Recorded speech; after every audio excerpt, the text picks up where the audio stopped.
Kasba Bawda line बाजार इथल्या पद्मा पथक कला क्रीडा आणि सांस्कृतिक मंडळाला 83 वर्ष पूर्ण झाली आहेत। मंडळाच्या 83व्या वर्धापन दिनानिमित्त मान्यवरांचा सत्कार, किल्ला स्पर्धेचं बक्षीस वितरण असा कार्यक्रम आज पार पडला। या कार्यक्रमाला आमदार ऋतुराज पाटील यांची प्रमुख उपस्थिती होती। यावेळी दिवाळीनिमित्त पद्मा पथक मंडळाच्या वतीनं कसबा बावडा मर्यादित आयोजित केलेल्या किल्ले स्पर्धेचं बक्षीस वितरण आमदार ऋतुराज पाटील यांच्या उपस्थितीत करण्यात आलं। यावेळी मंडळाच्या खेळाडूंना टी-शर्ट वितरण करण्यात आलं।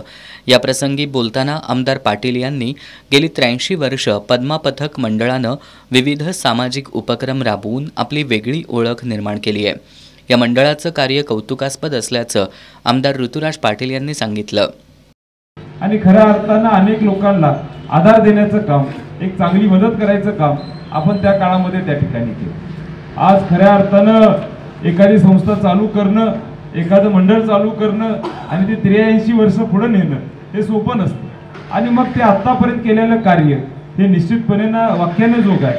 आम्ही सर्व युवक खऱ्या अर्थानं तुम्हा सर्व मंडळींच्यावर जी ज्येष्ठ इथं आलेले आहेत त्यांच्याकडे आदर्श म्हणून त्या ठिकाणी बघतो। या कार्यक्रमाला माजी महापौर स्वाती येवलुजे, माजी नगरसेविका माधुरी लाड, डॉक्टर BR कोरे, सागर येवलुजे, मंडळाचे अध्यक्ष सचिन डोंगरे, नौशाद सय्यद, शिवाजी डुबल, महम्मद शेख, नंदकुमार माने, रवी भोसले, सूर्यकांत चव्हाण, सुरेश घाटगे, इजाज शेख यांच्यासह मंडळाचे कार्यकर्ते उपस्थित होते।